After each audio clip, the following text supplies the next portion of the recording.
Raymond Carver, Cathedral. This blind man, an old friend of my wife's, he was on his way to spend the night. His wife has died, so he was visiting the dead wife's relatives in Connecticut. He called his wife from his in-law arrangements were made. He would come by train a 5-hour trip and my wife would meet him at the station.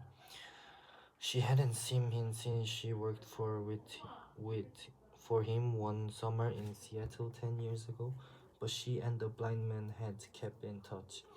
They made tapes and mailed them back and forth.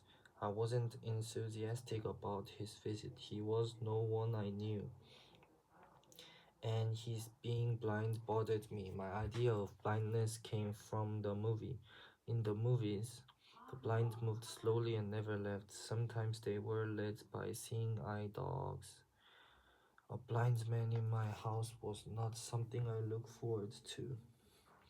That summer in Seattle, she had needed a job. She didn't have any money. The man she was going to marry at the end of the summer was in officers training school. He didn't have any money either, but she was in love with the guy, and he was in love with her, etc. She'd seen something in the paper, help wanted reading to blind men, and a telephone number. She phoned and went over, was hired on the spot. She'd work with this blind man all summer.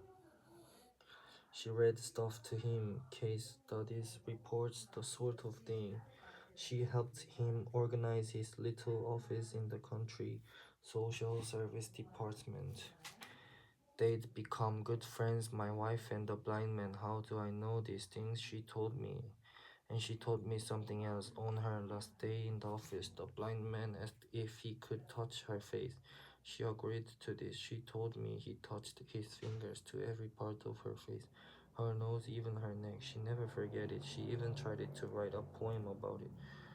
She was always trying to write a poem. She wrote a poem or two every year, usually after something really important had happened to her.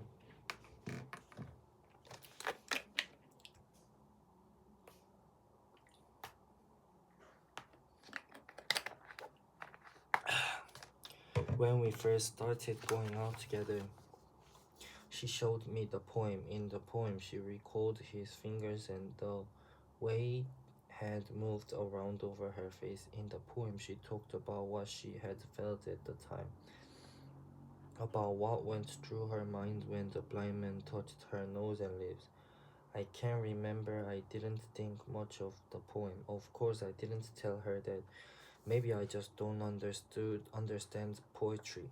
I admit it's not the first thing I reach for when I pick up something to read. Anyway, this man who'd first enjoyed her favors, the officer to be, he'd been her childhood sweetheart. So, okay, I'm saying that at the end of the summer, she let the blind man run his hands over her face, said goodbye to him, married her childhood, etc., who was now a commissioned officer, and she moved away from Seattle, but they'd kept in touch. She and the blind man. She made the first contact ever after a year or so. She called him up one night from an Air Force base in Alabama. She wanted to talk. They talked. He asked her to send him a tape and tell him about her life. She did this. She sent the tape. On the tape, she told blind men about her husband and about their life together in the military. She told the blind man she loved her husband, but she didn't like it where they lived, and she didn't like it that he was a part of the military industrial thing. She told the blind man she'd written a poem and he was in it. She told him that she was writing a poem about what it was like to be an Air Force officer's wife. The poem wasn't finished yet. She was still writing it. The blind man made a tape. He sent her the tapes. She made the tape. This went on 4 years. My wife's officer was posted to one base and then another. She sent tape from Moody, AFB, McClure, McConnell, and finally Travis near Sacramento, where one night she got to feeling lonely and cut off from people she kept losing in that moving around life. She got to feeling she couldn't go it another step. She went in and swallowed all the pills and capsules in the medicine chest and washed them down with a bottle of gin. She got into a hot bath and passed out. But instead of dying, she got sick. She drew up. Her officer, why should he have a name?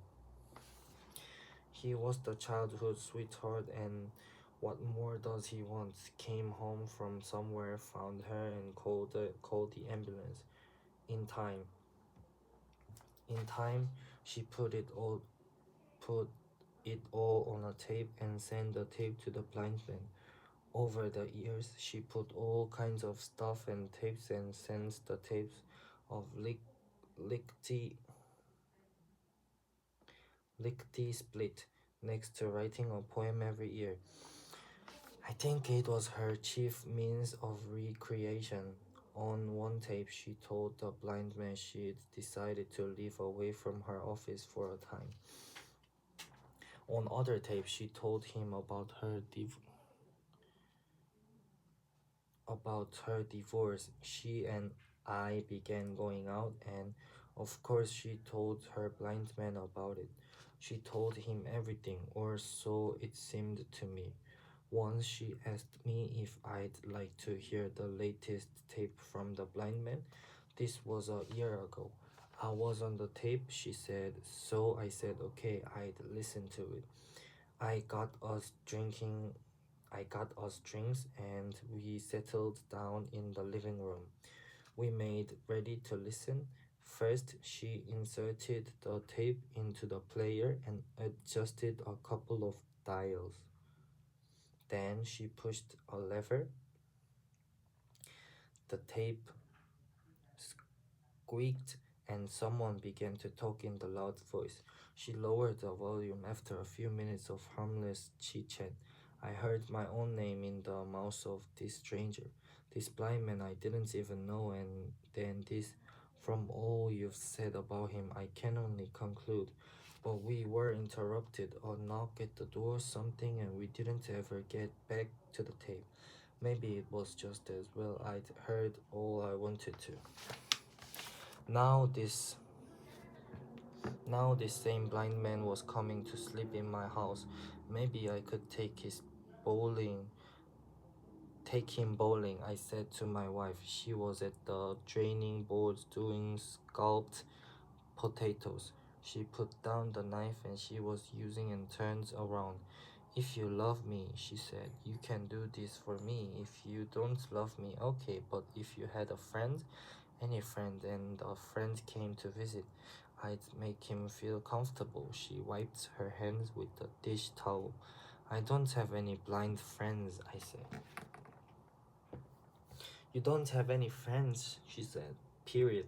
Besides, she said, God damn, ten it.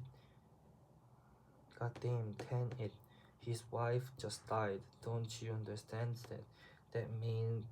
That man's lost his wife. I didn't answer. She told me a little about the blind man's wife. Her name was Biola. Biola. That's a name for a colored woman. Was his wife a Negro? I asked. Are you crazy? My wife said. Have you just flipped or something? She picked a potato. I saw it hit the floor and then roll under the stove. What's wrong with you? She said. Are you drunk?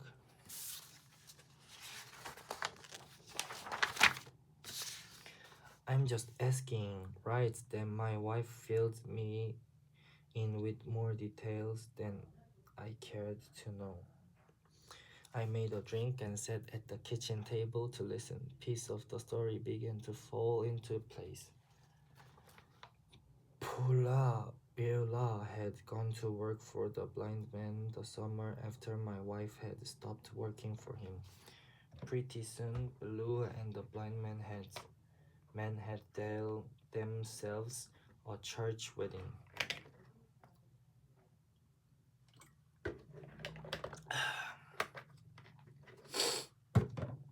It was a little wedding. Who'd want to go to such a wedding in the first place? Just the two of them, plus the minister and the minister's wife. In the first place, just the two of them, plus Anna. But it was a church wedding just the same. It was what Beulah had wanted, he said. But even then, Beulah must have been carrying the cancer in her glands.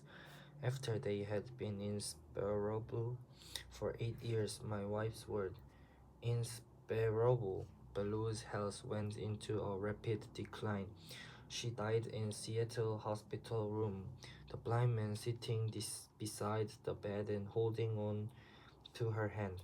They'd married, lived and worked together, slept together, had sex, sure, and then the blind man had to bury her. All this without his having ever seen what the goddamned woman looked like. It was beyond my understanding. Hearing this, I felt sorry for the blind man for a little bit. And then I found myself thinking what a pitiful life this woman must have led. Imagine a woman who could never see herself as she was seen in the eyes of her loved one.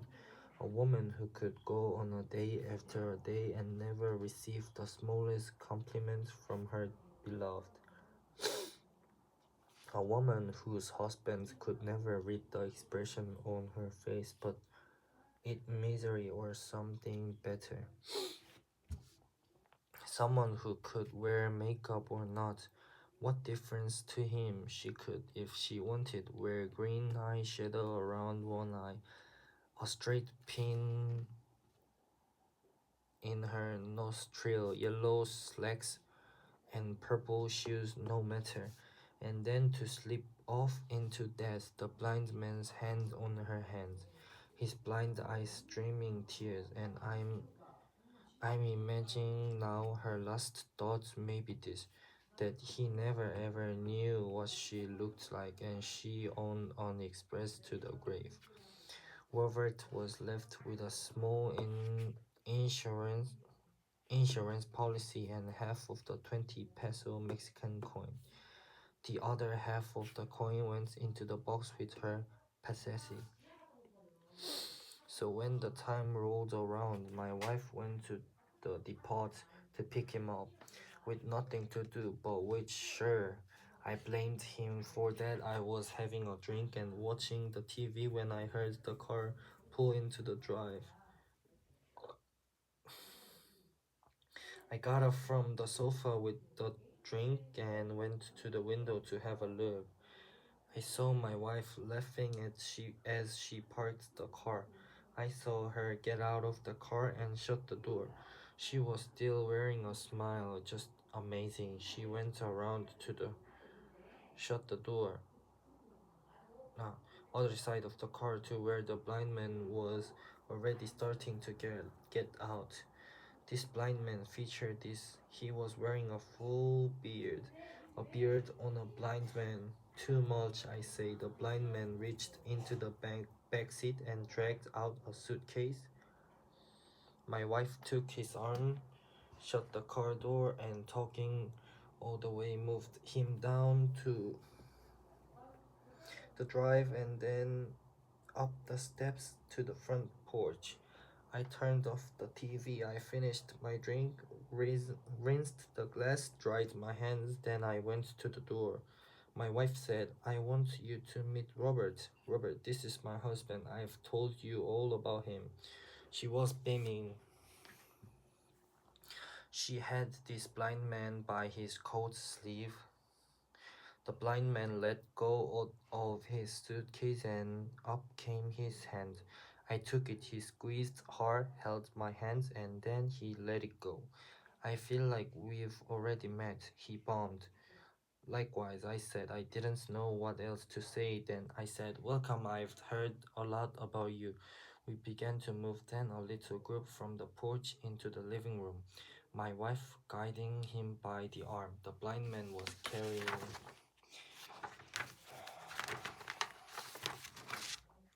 carrying his suitcase in his other hand. My wife said things like, "To your left here, Robert, that's right. Now watch it. There's a chair, that's it. Sit down right here, this is the sofa. We just bought this sofa 2 weeks ago." I started to say something about the old sofa.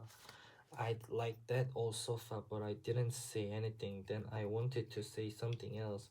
Small talk about the scenic ride along the Hudson. How going to New York? You should sit on the right hand side of the train and coming from New York, the left hand side. Did you have a good train ride? I said. Which side of the train did you sit on, by the way? What a question. Which side? My wife asked. What's it matter which side? She said. I just asked. I said. Right side, the blind man said. I hadn't been on a train in nearly 40 years, not since I was a kid with my folks.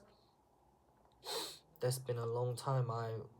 I'd nearly forgotten the sensation. I have winter in my beard now, he said. So I've been told. Anyway, do I look distinguished, my dear? The blind man said to my wife. You look distinguished, Robert, she said. Robert, it's just so good to see you. My wife finally took her eyes off the blind man and looked at me. I had the certy feeling she didn't like what she saw. I shrugged.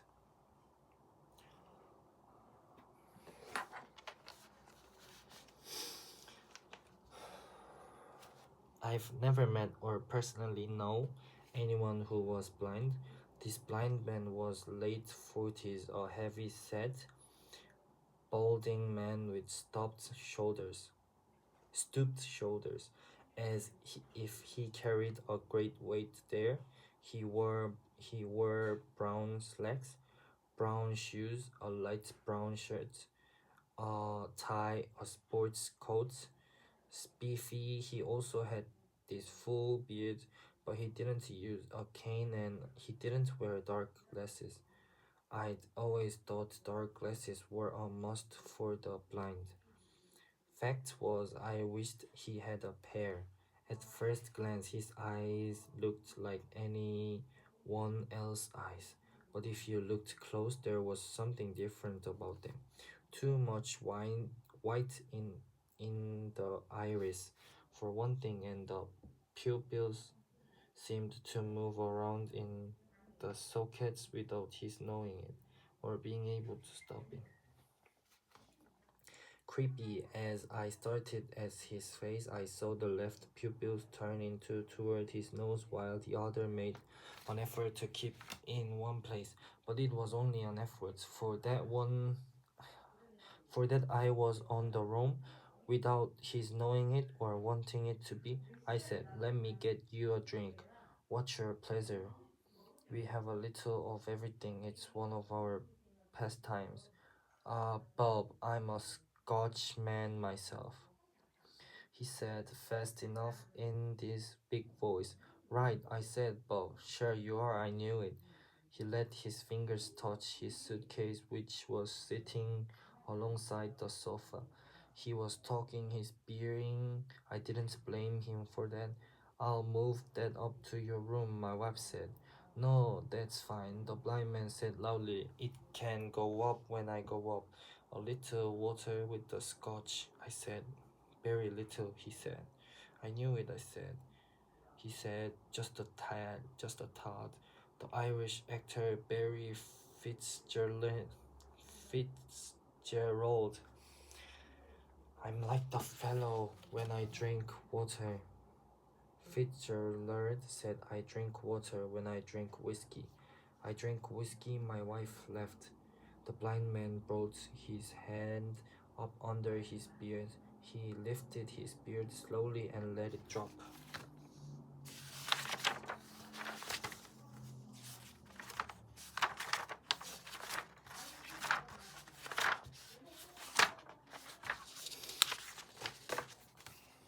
I did the drinks, 3 big glasses of scotch with a splash of water in each.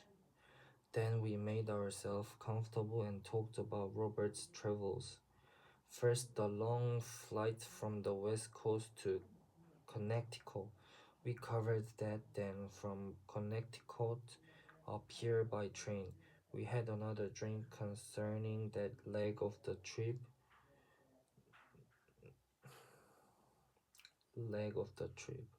I remembered having read somewhere that the blinds didn't smoke because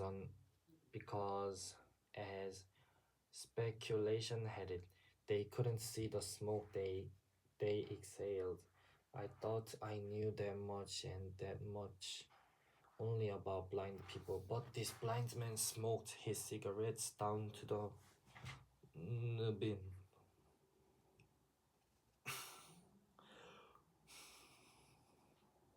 and then lit another one. This blind man filled his ashtray and my wife emptied it.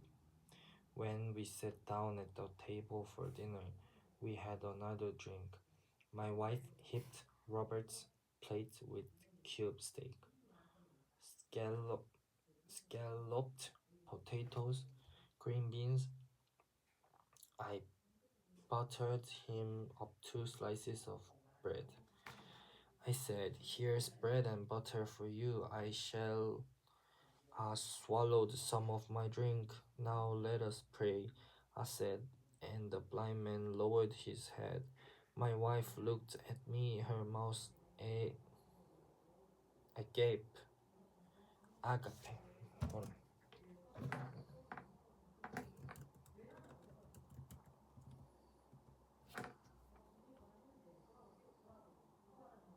Agape. Agape. Agape. Agape. Agape. Agape. Whatever, man.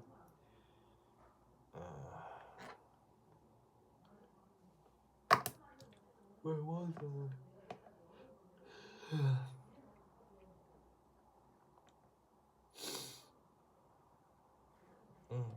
Pray the phone won't ring and food doesn't get cold, I said.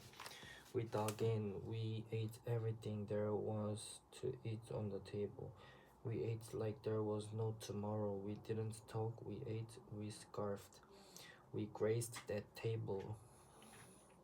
We were into serious eating. The blind man had right away located his food.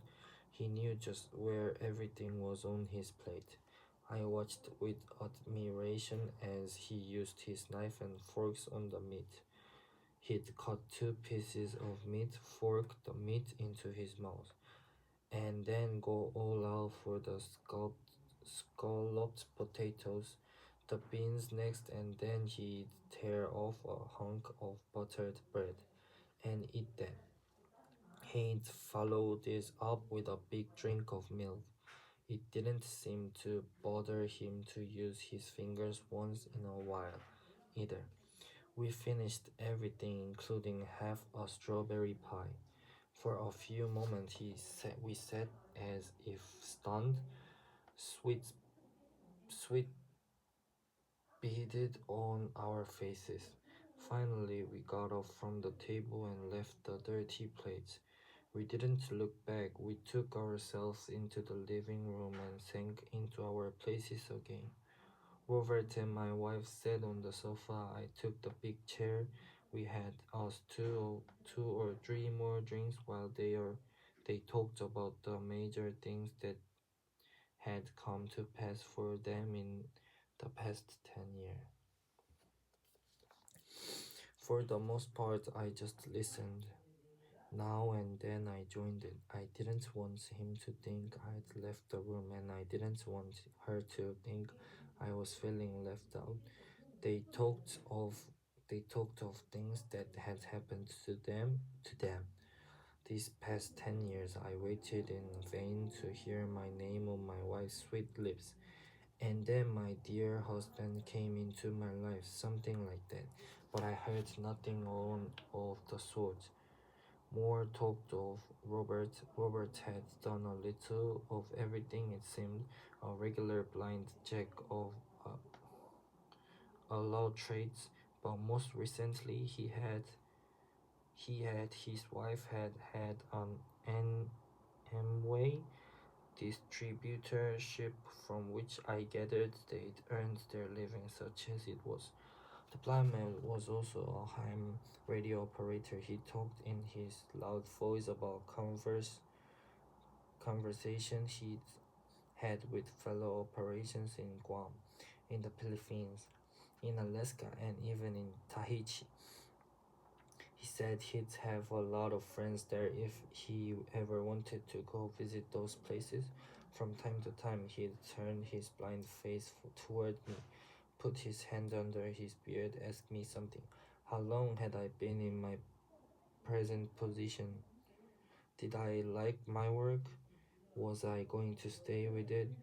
Finally, when I thought he was beginning to run down, I got up and turned on the TV.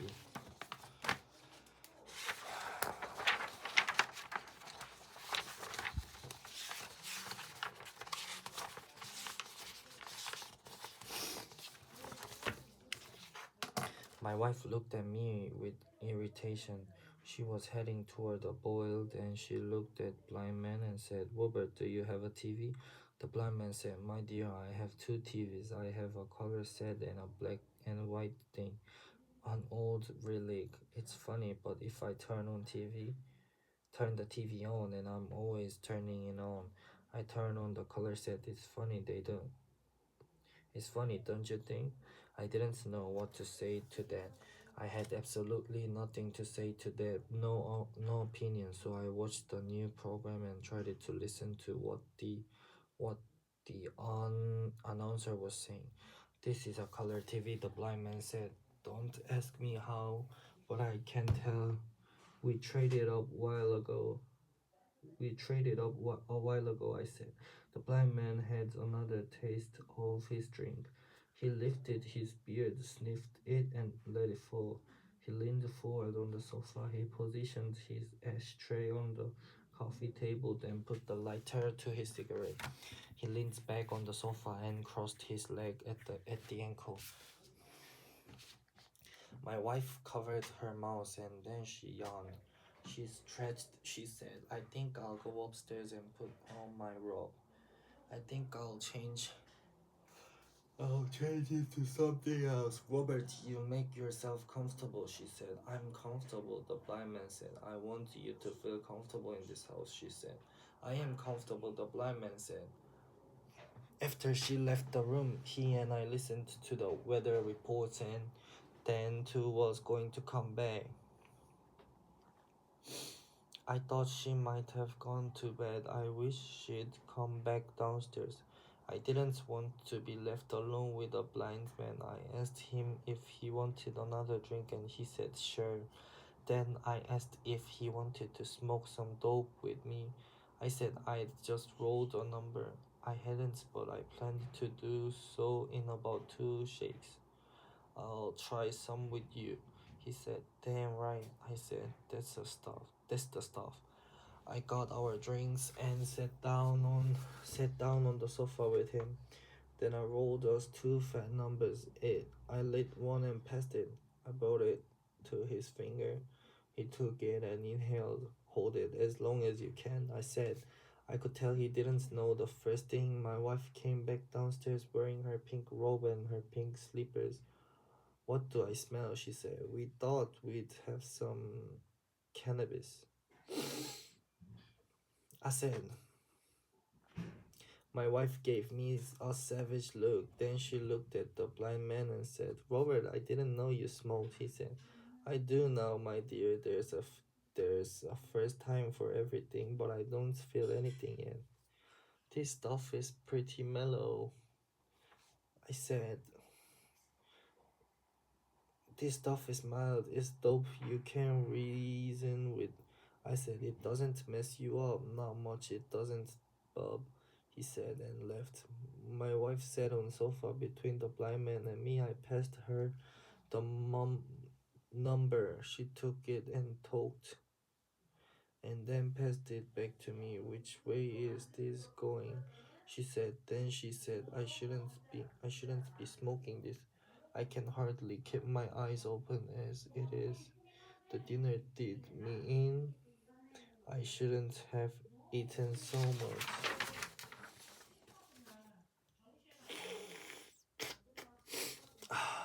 It was the strawberry pie, the blind man said. That's what did it, he said, and he left his big laugh. Then he shook his head. There's more strawberry pie, I said. Do you want some more, Robert? My wife said. Maybe in a little while, he said. We gave our attention to the TV. My wife yawned again. She said, Your bed is made up when you feel like going to bed, Robert. I know you must have had long day. When you're ready to go to bed, say so. She pulled his arm. Robert, he came to and said, I've had a real nice time. This beats tapes, doesn't it? I said, coming at you. I put the number between his fingers. He inhaled, held the smoke, and then let it go. It was like he'd been doing it since he was 9 years old. Thanks, Bob, he said, but I think this is all for me. I think I'm beginning to feel it, he said. He held the burning roach out for my wife. Same here, she said. Ditto, me too. She took the roach and passed it to me. I may just sit here for a while between you two guys with my eyes closed, but don't let me bother you, okay? Either one of you, if it bothers you, say so. Otherwise, I may just sit here with my eyes closed until you're ready to go to bed. She said, Your bed's made up, Robert. When you're ready, it's right next to our room at the top of the stairs. We'll show you up when you're ready. You wake me up now, you guys, if I fall asleep, she said then.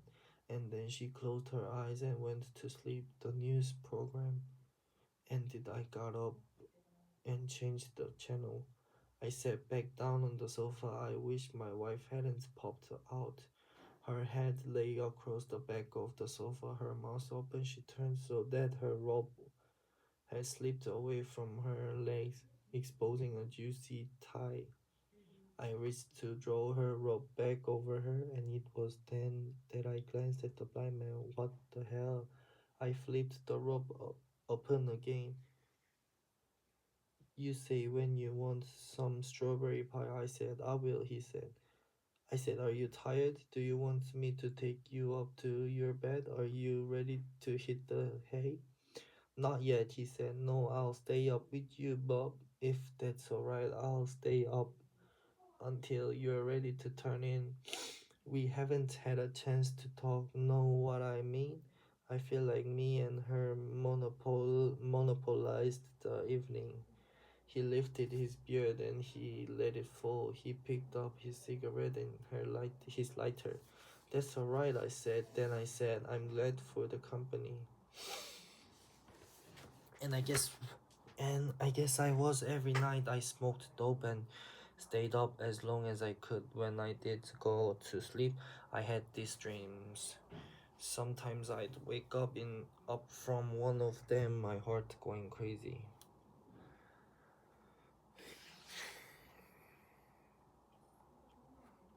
Something about the church and the Middle Age was on the TV, not your run-of-the-mill TV fare. I wanted to watch something else. I turned to the other channel, but there wasn't nothing on them either, so I turned back to the first channel and apologized.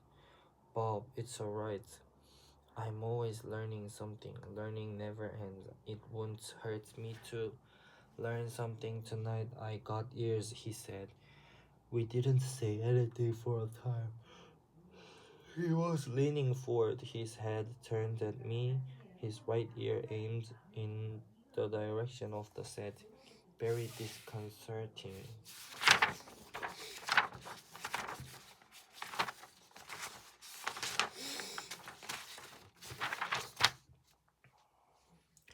Now and then his eyelids dropped and then they snapped open again.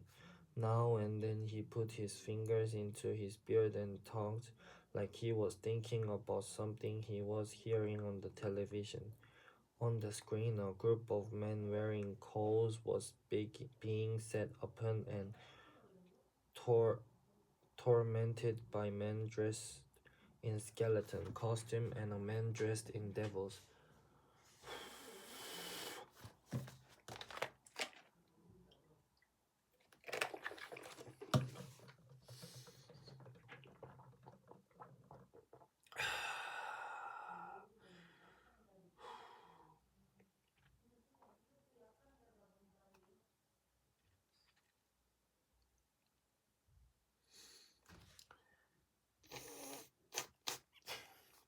The men dressed as devils wore devil masks, horns, and long tails. This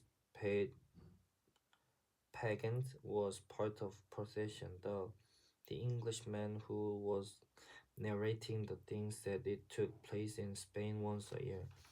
I tried to explain to the blind man what was happening. Skeletons, he said. I know about skeletons, he said. And he nodded. Other one.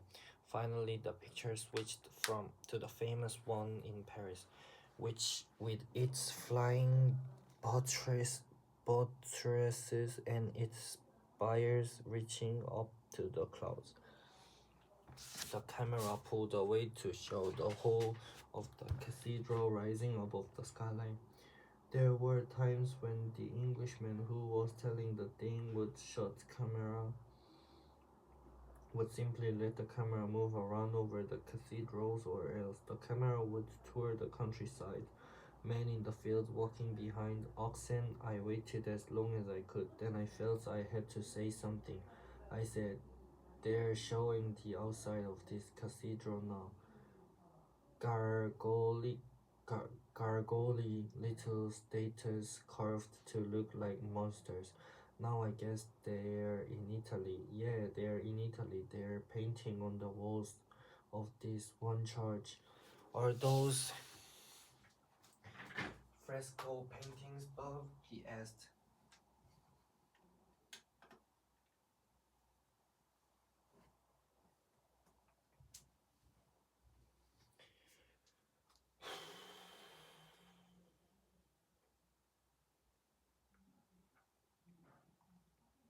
And he sipped from his drink.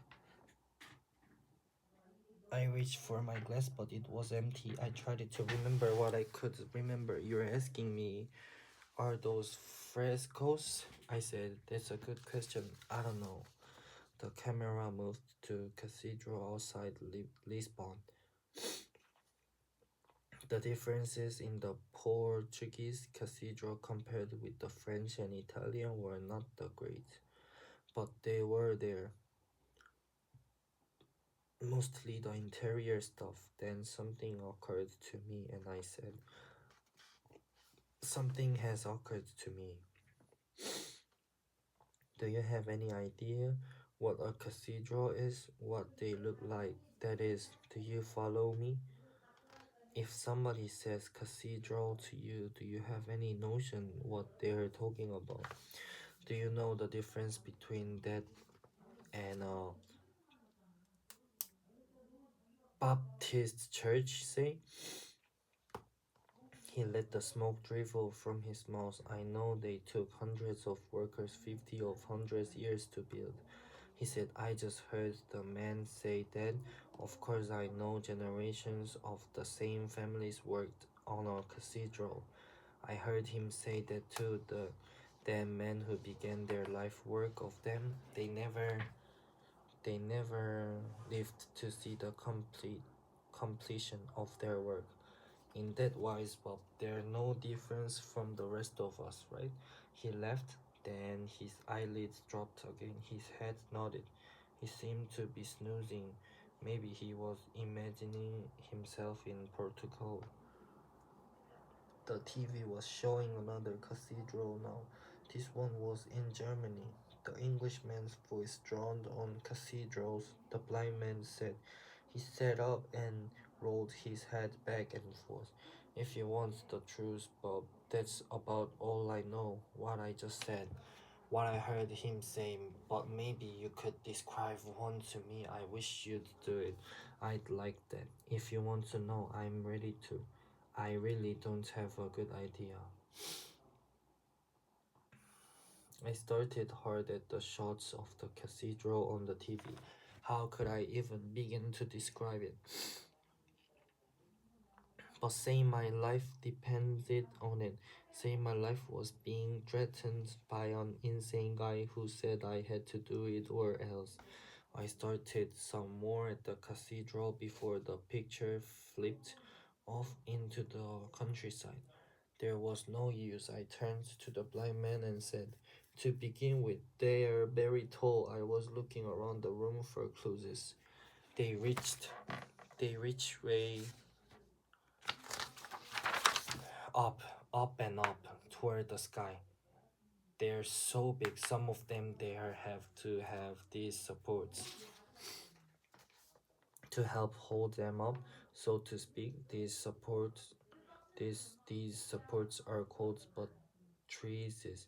They remind me of viaducts for some reason, but maybe you don't know viaducts either.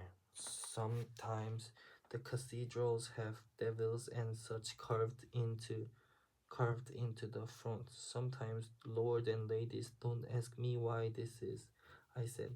He was nodding. The whole upper part of his body seemed to be moving back and forth. I'm not doing so good, am I said.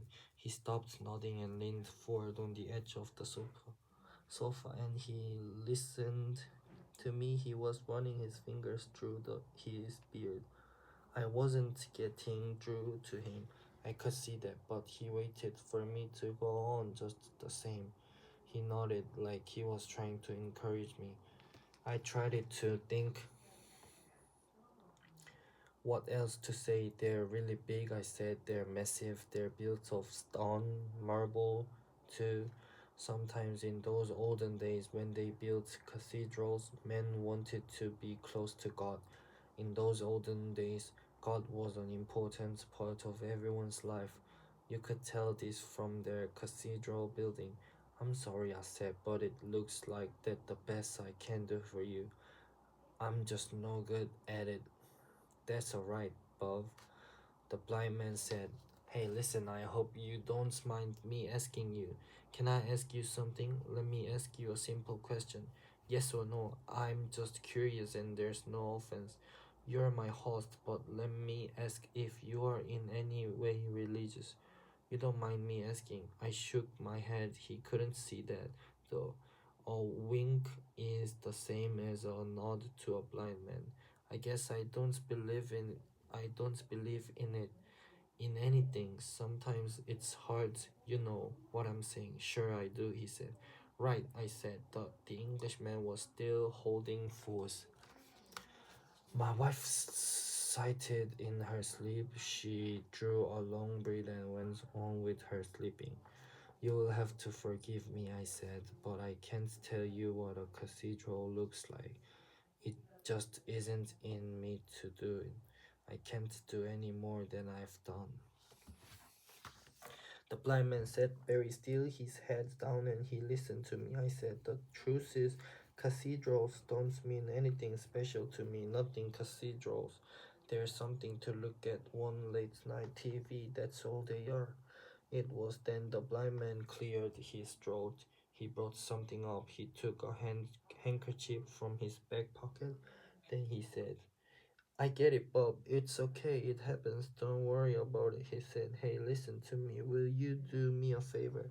I got an idea. Why don't you find us some heavy paper and a pen?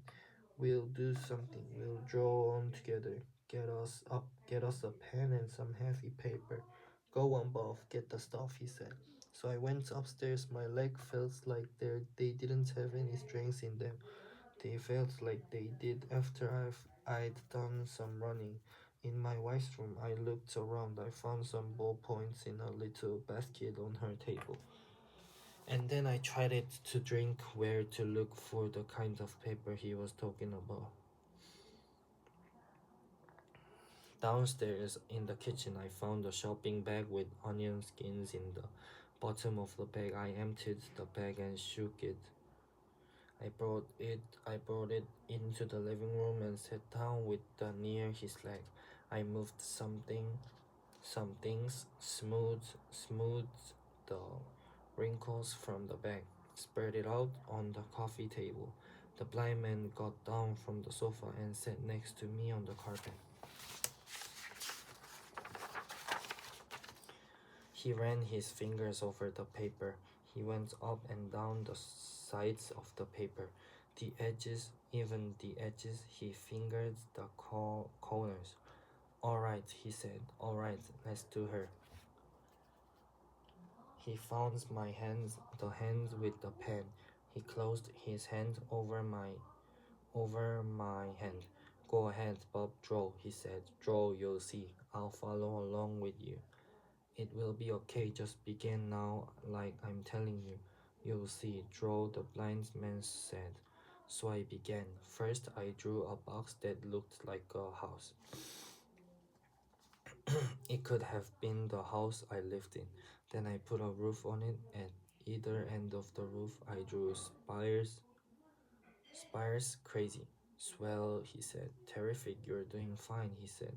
Never thought anything like this could happen in your lifetime, did you, Bob? Well, it's a strange life. We all know that. Go on now, keep it up. I put in windows with arches. I drew flying buttresses. I hung great doors. I couldn't stop. The TV station went off the air. I put down the pen and closed and opened my finger. The blind man felt around over the paper.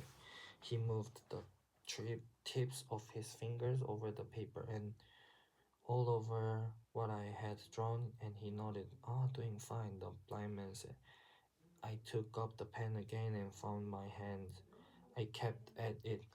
I'm no artist, but I keep drawing just the same. My wife opened up her eyes and gazed at us. She sat up on the sofa, her robe hanging open. She said, What are you doing? Tell me, I want to know. I didn't answer her. The blind man said, We are drawing a cathedral. Me and him are working on it. Press hard, he said to me. That's right. That's good, he said. Sure, you got it, Bob. I can tell. You didn't think you could. But you can, can't you? You're cooking with gas now. You know what I'm saying. We are going to really have us something here in a minute. How's the old arm? He said. Put some people in there. Now, where's a cathedral without people? My wife said. What's going on, Robert? What are you doing? What's going on? It's alright, he said to her. Close your eyes now, the blind man said to me. I did it. I closed them just like he said. Are they closed? He said. Don't fudge. They're closed. I said. Keep them that way, he said. He said. Don't stop now, draw. So we kept on with it. His finger rolled my fingers as my hands went over the paper. It was like nothing else in my life up to now. Then he said, I think that's it. I think you got it, he said. Take a look. What do you think? But I had my eyes closed. I thought I'd keep them that way for a little longer. I thought it was something I ought to do. Well, he said, are you looking? My eyes were still closed. I was in my house. I knew that, but I didn't feel like I was inside anything. It's really something, I said.